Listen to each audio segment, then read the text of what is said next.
செலவு பண்ணுவோம் வந்தாங்களா? யாரும் வரல. குஜராத்ல வெள்ளப்பாடு வந்த போது 1000 கோடி ஃபண்ட் ரிலீஸ் பண்ணாங்க. அது மட்டும் இல்ல, ஹெலிகாப்டர்ல போய் சுத்தி பார்த்தாங்க. ஆனா தமிழ்நாட்டுக்கு ஒரு பிரச்சனை வரும்போது யாரும் வரல. ஆனா இன்னைக்கு பொதுமக்கள் வாக்க புடிங்கணும் அப்படிங்கிறதுக்காக தினம் வந்துட்டு இருக்காங்க. எப்படின்னா, ஒரு கொள்ளையர் கூட்டம், நான் பொதுமக்கள் பணத்தை மட்டும்தான் கொள்ளையடிப்பேன், பொது நலனுக்கு எதிராக தான் செயல்படுவேன், பொதுமக்கள் நலன் எனக்கு தேவையில்லை, என்னுடைய கார்பரேட் நிறுவனங்கள் தான் முக்கியம், இந்தியாவோட ஒட்டுமொத்த பணமும் என்கிட்ட இருக்கு, ஒட்டுமொத்த அதிகார பவர் என்கிட்ட இருக்கு, உன்னால என்ன செய்ய முடியும் அப்படின்னு சொல்றாங்க.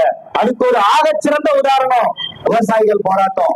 வேளாண் சட்ட மசோதா ஃபார்மர் பில் 2020 கொண்டு வந்தாங்க. அந்த சட்டத்திலேயே சொல்லியிருந்தாங்க, உங்களுக்கு 5000 அட்வான்ஸ் கொடுத்து நீங்க போடுற ஒரே கையெழுத்துல உங்க இடத்த அவங்க கையகப்படுத்தலாம் அப்படிங்கிற ஸ்டேட்மெண்ட்டையே எழுதி அனுப்புனாங்க. அது எவ்வளவு பெரிய கொடுமையான விஷயம். அதை தெரிஞ்ச விவசாயிகள் 1.5 வருஷத்துக்கு மேல போராடுறாங்க. டெல்லியில கடும் குளிர், நம்ம எல்லாம் இங்க உட்கார்ந்துருக்கோம். அங்க நான் டெல்லியில இருந்தேன். அப்ப பாத்தீங்கன்னா அந்த நவம்பர் டிசம்பர்ல ரோட்ல உட்காரவே முடியாது. வயசானவங்க எல்லாம் வந்து ரோட்ல உட்கார்ந்து போராடுறாங்க. அப்ப அது பொதுமக்கள் நலனை காக்கக்கூடிய அரசா இருந்தா அந்த விவசாயிகளை கூப்பிட்டு உங்களுக்கு என்ன பிரச்சனை, என்ன செய்யணும், ஏது செய்யணும்னு சொல்லி மக்கள் பிரச்சனைகளை தீர்த்து வைக்கக்கூடிய ஒரு தலைவன் தான் மகத்தான தலைவர், மக்களின் தலைவர். அங்க அப்படி நடக்கல. பொதுமக்கள் நலனுக்கு எதிராக செயல்பட்டது. எதனால செயல்பட்டது? ஓட்டு பட்டியல எங்க கூத்தினாலும் எனக்கு தாண்டா ஓட்டு, நீ எங்க வேணாலும் கத்து, என்ன வேணாலும் பண்ணு, உன்னால என்ன ஒண்ணும் செய்ய முடியாது அப்படிங்கிறது தான் மக்கள் சக்தி, மாபெரும் சக்தி அப்படிங்கறத இங்க இருக்கிற ஒவ்வொருத்தரும் நீங்க தான் காட்டணும். அவங்க அப்ப வந்து சொல்றாங்க, ஒரு நிதியமைச்சர் இத பேரிடரை அறிவிக்கணும் அப்படின்னு சொல்றாங்க. அப்ப இந்த ஒரு நிதியமைச்சர் வந்து சொல்றாங்க, நிர்மலா சீதாராமன் என்ன சொன்னாங்க அப்படின்னா, தமிழ்நாட்டுல ஏற்பட்ட வெள்ள பாதிப்பை பேரிடரை அறிவிக்க முடியாது அப்படின்னு சொன்னாங்க. பாத்தீங்கன்னா அவங்க பேரிடர் அப்படின்னு அறிவிச்சிட்டாலே, நேஷனல் டிசாஸ்டர் அப்படின்னு சொல்லிட்டாங்கன்னாவே தமிழ்நாட்டுக்கு நிதி கொடுக்கணும். அப்படி பேரிடர்னு அறிவிக்கலன்னா அவங்க நிதி கொடுக்க வேண்டிய அவசியம் இல்லை. அந்த ஒரே ஒரு காரணத்துக்காக தமிழ்நாட்டுக்கு நிதி கொடுக்க கூடாது. நலனுக்கு எதிரான அரசா அப்படிங்கிறத பொதுமக்கள் நீங்க தான் தீர்மானிக்கணும். அதுக்காக தான் சொல்றோம். இப்ப வந்து இந்த மாதிரி ஒன்றிய அரசு செய்யும் போது அடுத்ததா சில ப்ரொபோசலும் கொடுத்திருக்காங்க. அதாவது கான்ஸ்டிடியூஷன் ஆஃப் தமிழ்நாடு அப்படின்னு உருவாக்கணும் அப்படின்னு சொல்லியிருக்காங்க. அது மாதிரி கன்சால்டேட் ஃபண்ட் ஆஃப் தமிழ்நாடு அப்படிங்கறத உருவாக்கணும். ஏன்னா நம்ம ஊர்ல இருக்கிற வரி பணம் இனி ஒன்றிய அரசுக்கு போக கூடாது. நம்ம வீட்டு வரி பணம் நம்ம கிட்டயே இருக்கணும்.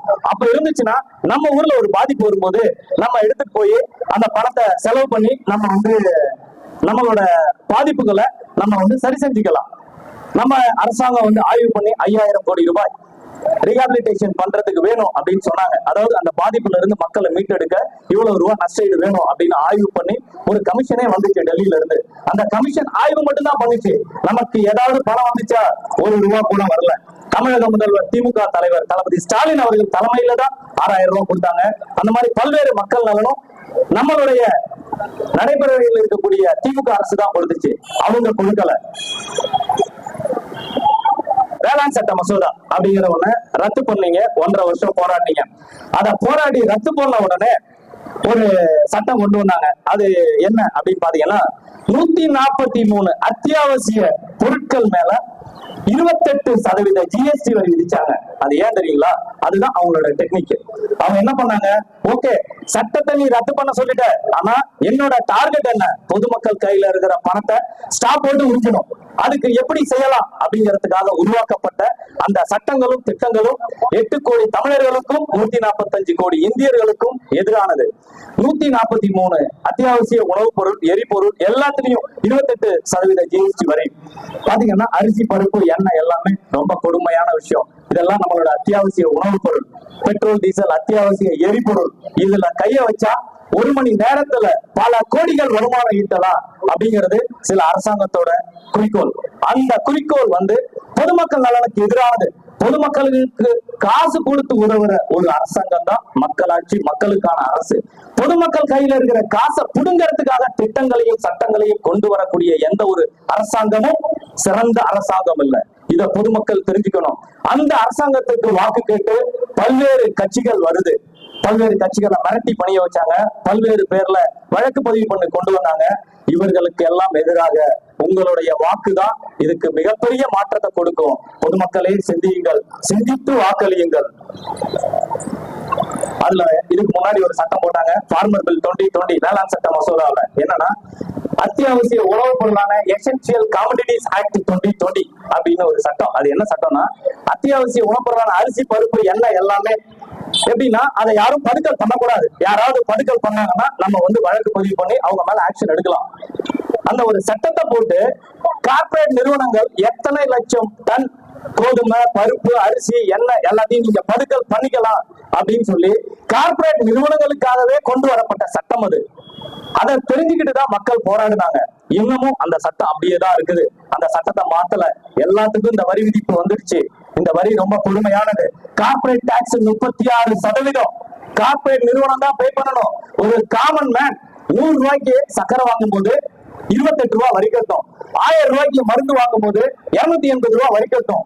இது எவ்வளவு பெரிய கொடுமையான விஷயம் பாருங்க. இதே மாதிரி போச்சுன்னா இன்னும் ஒரு 5 to 10 வருஷத்துக்குள்ள பொதுமக்கள் கையில இருக்கிற மொத்த காசும் அரசாங்கத்துக்கிட்ட போயிடும். உங்க கையில காசே இருக்காது. உங்களை எல்லாம் அடிமை முறை கொண்டு வருவாங்க, சிலேவரி சிஸ்டம். 1945க்கு முன்னாடி எப்படி ஆங்கிலேயர் நம்மளை காலனியப்படுத்தினாலோ அதே மாதிரி அன்னைக்கு கிழக்கிந்திய கம்பெனி நம்மளை காலனியா ஆக்குச்சு. இன்னைக்கு வடக்கிந்திய கம்பெனி ஒண்ணு வருது நம்மளை காலனி ஆக்குறதுக்கு. அதுக்கு நீங்க வழி கொடுக்க கூடாது. உங்க கூட இருந்து பல்வேறு கட்சிகளுக்கு ஓட்டு போறவங்களும் அவங்களோட அறியாமை, தெரியாமை அதை போய் தெளிவுபடுத்துங்க. அதை தெளிவுபடுத்துறதுக்காக தான் இங்க பேசிக்கிட்டு இருக்கிறோம். இங்க சொல்லக்கூடிய ஒவ்வொரு கருத்துக்களையும் எடுத்துட்டு போய் லட்சக்கணக்கான மக்களுக்கு கொண்டு போய் சேருங்க.